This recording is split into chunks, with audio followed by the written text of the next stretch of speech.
Queen, welcome back to my channel. My name is Pulkit. I often make promises to myself I cannot keep, and this time it was to step my feet inside a bookstore only once I'm done reading the books I already have on my shelves. But that would have been ideal. That would have made sense. We don't talk sense here now, do we? So here's what I did instead. I went to a bookstore and I went crazy and I bought books. But I bought just 6 books. How demure, how mindful of me. I could have gotten more, but I bought just 6 books. Folks, I'm gonna show all the books that I got, so let's get straight in the video. And the first book that I got is called Loveless by Alice Oseman, and the first reason why I got this book was it's got an enchanting shade of lavender, and people who know me know an obsession with the shade of lilac, so I just love the cover. It spoke to me right away. And then it was written by Alice Oseman, who's pretty much popular for her Heartstopper series, and I love that series. I love the show, so this book just spoke to me. When I read the blurb, I found out that this book is about a protagonist who is a fan of romance in general, but she's never felt that herself. She's never had her first kiss, she's never had a romantic relationship in her life,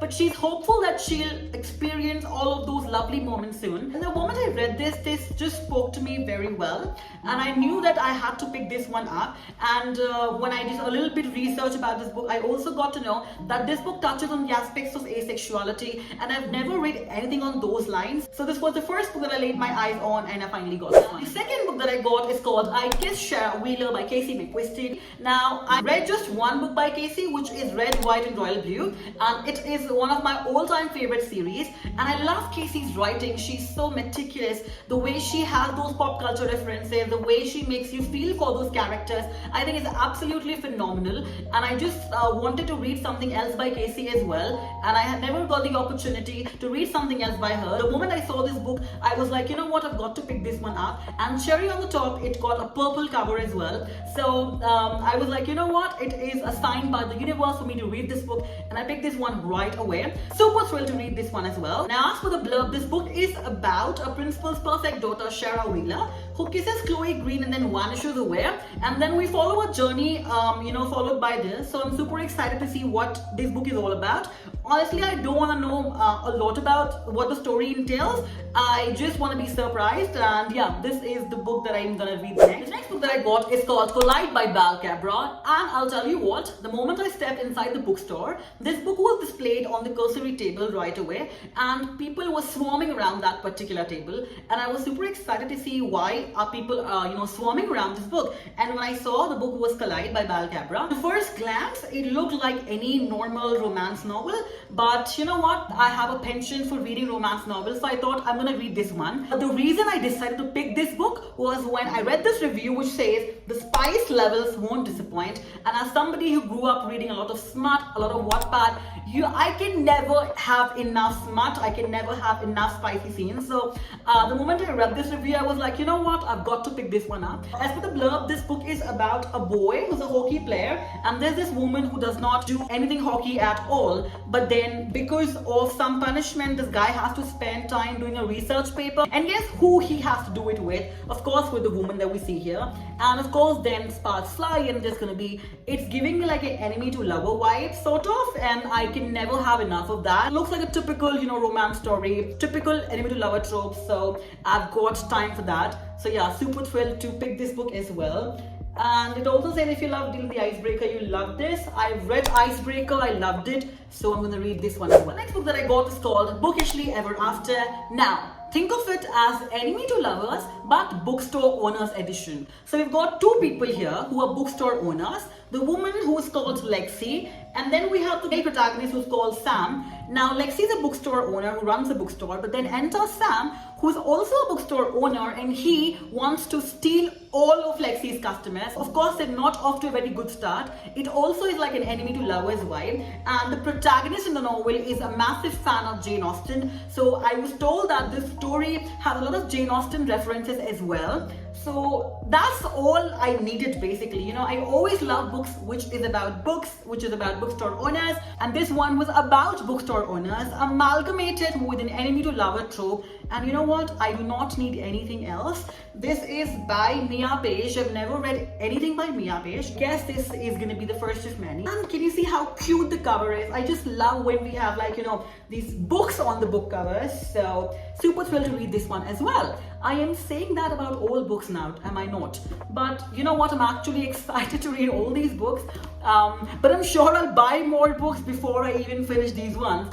But that's a story for another day. You know, buying books and reading books are two different things, and you know what? That's a hill I will die on. Right, the fifth book that I got is called The Bookbinders of Jericho by Pip Williams, and as you can already see, I've already started reading that book, so that's some progress. Now, the genre of this book is historical fiction. This book is set in the early 1900s, 1914 to be precise, wherein the men of Britain are called for war, but the women must keep the country afloat. So we follow Peggy and Maud, who are twin sisters, by the way, and they work as bookbinders in a university press. However, women are not allowed to read, so as much as Peggy wants to read, she has a penchant for reading, and she works as a bookbinder, so she wants to read those books as well, the one that she's binding, the one that she's bringing to fruition, but she's not allowed to read them. I'm not even halfway of this book, but I absolutely love the writing of Pip Williams. I think this is a very understated story, which sorts of tells the tale of how knowledge was concealed from women for the advantage of men and their patriarchal notions, and I just love the element that has been touched over here. And I have not read anything like this ever before. From what I'm reading right now, it also entails a beautiful sibling relationship between Peggy and Maud. When Peggy is so inquisitive, she wants to know about the world, and Maud is not, and Peggy feels like she needs to look after her sister. So from what I have read so far, this feels like a wonderful sibling story as well. And of course, the broader notion over here is the knowledge which is being kept from women and how they sort of pave their way around it. So super excited to see where this book takes me. The last book that I got is called The Unusual Billionaires by Saurabh Mukherjee, and this is the only book that I've actually read completely so far. I finished this book last night itself. Now, usually I am reluctant in reading non-fiction, but because I work in consulting, I always love to broaden my horizon in terms of what's going on in the world, specifically the business and the finance world. So when I found out that this book is about 7 Indian businesses who have been running for more than 3 decades now, I was super thrilled to read them. And this book is about the story of those 7 Indian businesses who have made it to the top. So think Asian Paints, think Berger, think HDFC Bank and all of these lines. And the writer has been like a prominent investment banker, and he has worked in the field of investment banking and all of that. So it was I was super thrilled to sort of understand that particular perspective. And I also feel that when someone has worked in a particular field and when they write about something, it just has a lot of credibility. This book is, I think, absolutely amazing to read, and it's very comprehensive as well. So if you're somebody who is wanting to read something related to businesses and finance but don't know where to start, I think this book is the one to go. I don't usually read non-fiction because my job allows me to deal with a lot of non-fiction. I sort of want to keep my reading time to fiction only, but this one was right up my alley. And so if you're somebody who's wanting to read something related to business or finance, and this is like a good one to start. Yeah, with that said, these were the 6 books that I got. Okay. I just demonstrated my clumsy self. So these are the 6 books that I got for myself. Now, out of them, 1 I've already read, and I'm already reading The Bookbinders of Jericho, so I should finish this in the next day or 2. But I'm super excited with the progress that I've made. So yeah, that was all for this particular video. I hope you enjoyed the haul that I just did. I'm super excited to read all of these books. I cannot wait to see where these books take me. And I cannot wait to finish these books so I can buy more books, because I already have like 100 more books on my platter, 100 more books on my wish list, so I cannot wait to get through them. And I'm going to like a romance spree these days. I'm loving anything romance, therefore you will see a lot of books in my haul are just of romance genre. And anyway, contemporary is my all-time favorite genre, so I absolutely love reading the books on that line. So yeah, that was all for this particular video. I will see you in the next one. Till then, bye bye, have fun, keep reading, and I will see you in the next one.